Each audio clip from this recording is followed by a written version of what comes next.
Bonjour à tous. Dans les cours précédents, nous avons appris à propos des lishkot. Lishka au singulier, lishkot au pluriel.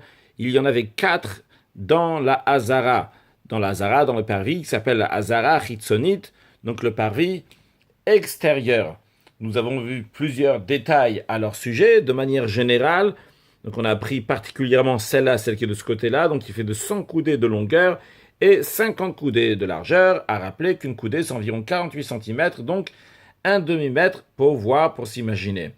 Aujourd'hui, avec l'aide de Dieu, nous allons apprendre les lishkot, les autres, donc celles qui est en dessous, celles qui sont sur le côté, donc qui sont en principe de manière générale les mêmes, à part quelques petits détails. Donc déjà, à savoir que ici, là, donc quand on rentre du côté est, après on va à droite, ici, là, il y a 11 coudées, qui est d'ailleurs la même chose ici, qui est en haut aussi, donc il y a 11 coudées d'espace. Quand on dit 11 coudées d'espace, c'est-à-dire pour passer de ce côté-là.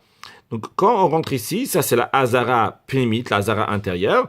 D'ailleurs, une chose qu'on n'a pas encore parlé ou de manière assez explicite, que jusqu'à là, donc il y a Ezrat Israël, il y a la Hazara des Juifs, entre guillemets, et donc Israël, c'est pas littéralement juif, mais en tous les cas, donc c'est Ezrat Israël, et après il y a un endroit donc où il y a le Duchan, dans lequel il y a des marches sur lesquelles les Lévi'im se mettaient là-bas pour chanter. Ici, vous avez une image avec l'imagination du designer. On voit des Lévi'im ici, donc qui sont en train de chanter. Donc en autre mot, on a ici la Ezrat Israël, puis après donc les Lévi'im, donc les marches des Lévi'im, et après donc le reste de la Hazara, le reste du parvis le Kohanim, avec le Misbéach, que nous n'avons pas encore étudié d'ailleurs, et ici après donc le Baït, qui est appelé donc la maison, à l'entrée le Olam, et après dans la suite de ça, on a le Saint et le Saint des Saints. À noter, comme on verra dans les prochains versets, qu'il y a quand même une différence en ce qui concerne les entrées. Vous voyez ici, donc bien qu'il y ait une lishka là, de chaque côté, mais ici, de la Hazara Pnimit, du parvis intérieur, il y avait une entrée directe à la lishka, ainsi de l'autre côté. Donc ici, donc, on passait directement.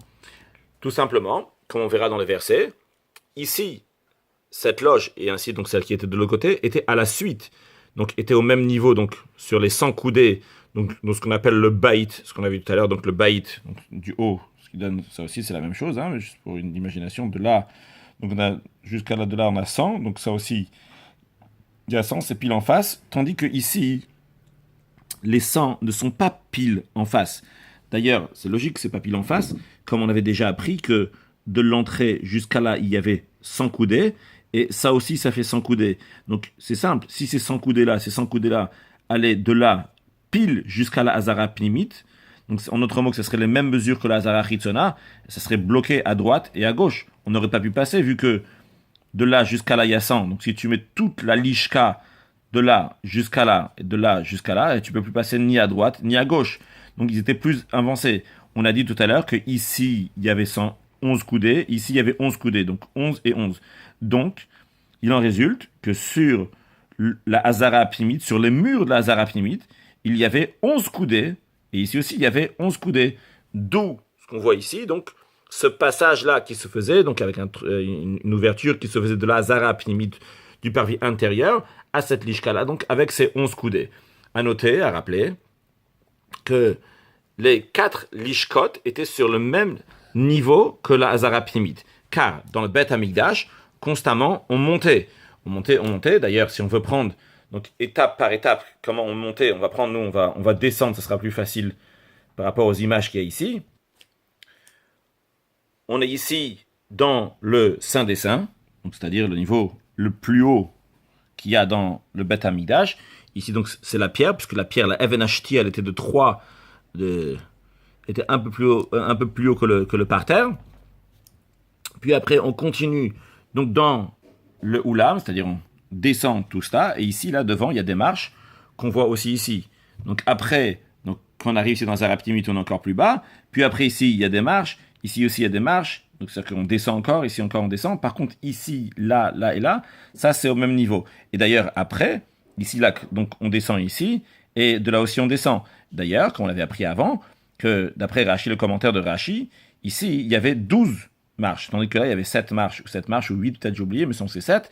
Donc, dans les cas ici, c'était encore plus bas. Donc, au fur et à mesure qu'on avançait, on montait. Mais ces loges-là, donc, étaient le même niveau que ces endroits-là.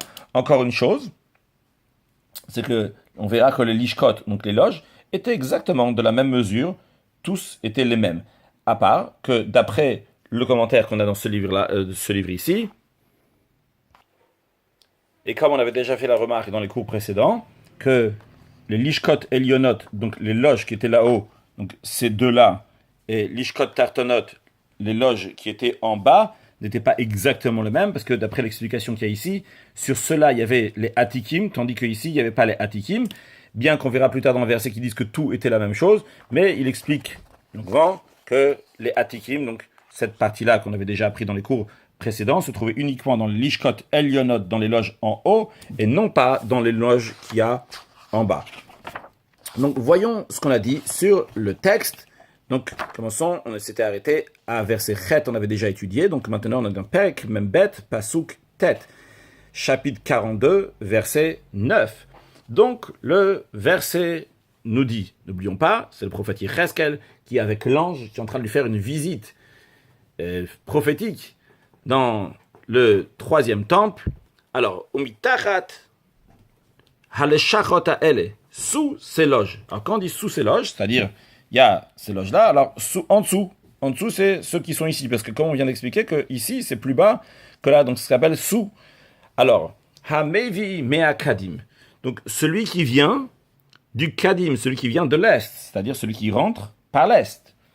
Bevo laheina me'achatzer achitzona, lorsqu'il vient à la loge, donc mechatzer achitzona, donc ça c'est le chatzer achitzona, le cours extérieur. D'ailleurs, juste pour information, on a parlé beaucoup des loges et des atikim comme ils étaient ici.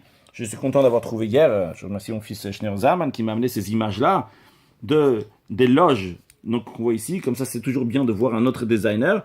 D'ailleurs, vous voyez ici, donc c'est ce qu'on voit ici, là et là. Donc comme ils sont tout à fait avec un autre design ici, on voit aussi, ici on voit les atikim, 1, 2, 3, un face à l'autre, mais juste que ici, comme on l'avait mentionné dans un cours précédent, ça vous voyez, c'est plutôt l'opinion de Tosfot. Vous voyez, en bas c'était plus et c'était plus large, et là-haut c'était plus court. En tout cas, l'intérieur était plus court. Contrairement à Rashi, qu'on a vu que c'était là-haut, il y avait des atikim donc qui étaient plus forts, et ceux d'en bas qui sont moins forts. Dans tous les cas, c'est toujours bien d'avoir d'autres images pour voir mieux s'imaginer. Donc dans tous les cas, ce qu'on voit, donc il y a encore d'autres loges que donc celui qui rentre, il va voir, il va tourner de ce côté-là, il va se retrouver devant ces loges. Verset Yud, Berochav Gader Echatzer Derech Akadim. C'est-à-dire, celui qui vient, Berochav Gader Echatzer. C'est-à-dire, il vient ici, donc, à la largeur de cette barrière, donc cette mechitza, ce mur-là, Derech Akadim. Donc, il va sur le côté, ici, El Pnei à Gizra. Et il va vers du côté de la Gizra, donc vers du côté du Heichal, donc du Saint et des Saints des Saints. Vers El Pnei à Binyan, et face au Binyan, les Shachot, il y a des loges. Donc lorsque le verset nous dit du côté du Gizra, du côté du Binyan, c'est-à-dire du côté d'ici, ça veut dire que c'est à la suite, c'est Machour, c'est continué, ça vient à la suite donc de la Lishka qui est là. Nous avons la même Lishka qui est un peu plus bas. Comme on l'a dit précédemment, ici on voit de cette Lishka comment on peut passer à la Hazara Pnimit, au Chatzer Pnimi. Comme vous voyez aussi ici, donc, comme ça on peut rentrer. Ça on voit en gros ce qu'il y a ici là en petit. Donc vous voyez ici donc la fin des taïms, comme on a déjà vu dans les cours précédents, que lorsqu'on rentrait, vous voyez sur chaque côté, donc on a une porte ici d'entrée, et à côté il y a 3 taïms, on ne voit pas tous, on voit seulement un seul, et ici il y a 3 taïms. Donc ici, donc ça c'est l'entrée quand on rentre du côté nord. Et vous voyez donc comment le mur se finit ici, là, à cet endroit-là, le mur du Chatzer Pnimit se finit ici, et comment il y a 11 coudées, donc de là jusqu'à là, qui sont donc collés, c'est la Lishka, cette loge-là, donc qui avance, et comme on a montré tout à l'heure, que c'est ça qui fait qu'il reste ici 11 coudées. D'ailleurs, on va plus précisément ici avec les chiffres écrits, donc vous voyez ici, là, derrière cette loge-là, donc qui est en avant, celle du haut. Donc ici, quand je dis celle du haut, c'est-à-dire celle qui est ici, là, on voit ici les 11 coudées, donc là, à cet endroit-là, et en bas aussi, là, on voit 11 coudées, juste que par rapport à ça. Donc ici, il y avait de la place pour passer directement, et c'est ce qu'on voit ici en plus grand.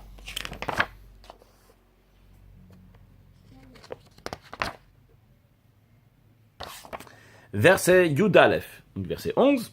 V'derer lifnem kemare aleshachot asher derech hatzafon.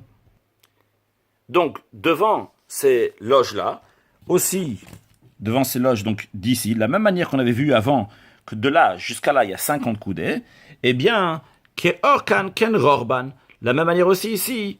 Donc, il y avait, donc, derrière, la première partie du verset nous dit que donc, le derrière, le chemin, donc la largeur, donc il y avait de là à là, il y avait 50 coudées. Pardon, de là à là, il y avait 50 coudées, comme de là à là, il y avait 50 coudées.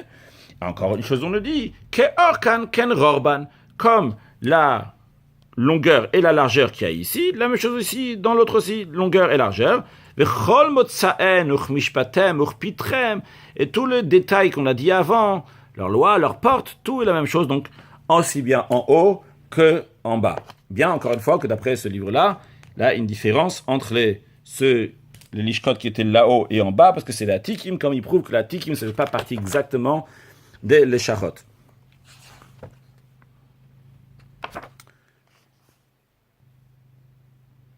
Alors, qu'est-ce qu'on faisait dans ces leshachot-là? Il n'y a pas écrit clairement. En ce qui concerne les leshachot qu'il y a en haut, ça, on va apprendre dans le prochain cours, dans verset Yud Gimel, que là-bas les Kohanim ne mangeaient les Kodesh et Kodashim. Ceux qui sont ce qu'il y avait en bas, il n'y avait pas. Dans ce livre-là, il ramène qu'il y avait beaucoup de choses qu'il y avait dans le premier temple, dans différents endroits. Ça, c'est une image du deuxième temple. Et donc, il dit qu'il y aura des loges, et il montre les propositions, comment, etc. Qu'il y aura, donc il y a un premier Sanhedrin, il y a un deuxième Sanhedrin, des Sanhedrin de 23 personnes. Où est-ce qu'ils vont être situés, dans quel endroit? Donc ça, on voit une loge, parce que comme on a déjà appris que tous ces loges-là, ils avaient 3 étages. Donc, ils montrent des propositions. Là, on a le grand Sanhedrin, que vous voyez ici, donc ici à l'étage. Là, on voit comment l'Ishkata Peyasot, comment ils faisaient donc le païs, comment ils faisaient le tirage au sort. Ça, c'est ce qu'on a déjà vu avant. Ça, c'est les 20 coudées dans lesquelles, là, on fait cuire les Kodesh HaKodesh, les Kodesh HaKodesh, donc les choses qui sont saintes.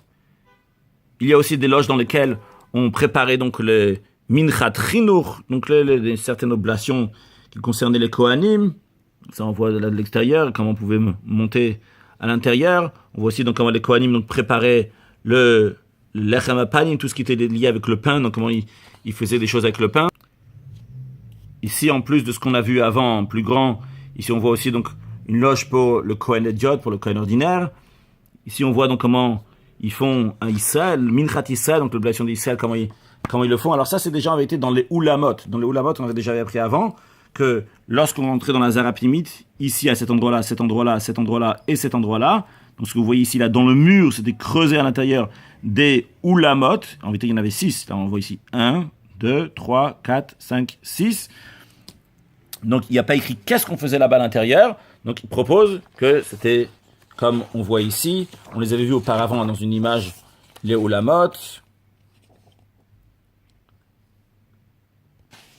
Alors, on les aperçoit ici et ici. Il y en avait en tous les cas des 3 côtés. Donc, dans ces lishkot-là. Donc, encore plein de choses qui sont possibles. Donc, il y avait, ça c'est dans les times, donc avant de rentrer. Juste montrer les images. En tout cas, c'est plein de choses qu'il y avait dans le deuxième temple, qu'il y aura aussi dans le troisième temple. Ils ont fait un très beau bureau là pour le Kohen Gadol, pour le Gadol très sophistiqué. Il n'y a pas d'ordinateur, bon, mais au moins il y a des belles chaises, une belle table, avec un lit, avec une bibliothèque de Sfarim. Ici, il y a le mikvé pour le Kohen Gadol. Attention, c'est le mikvé de toute l'année, celui de Yom Kippour, il est encore spécial, etc. Des belles choses qu'il y aura dans le troisième temple qui sera très prochainement reconstruit avec la venue de Mashiach. Now, excellente journée!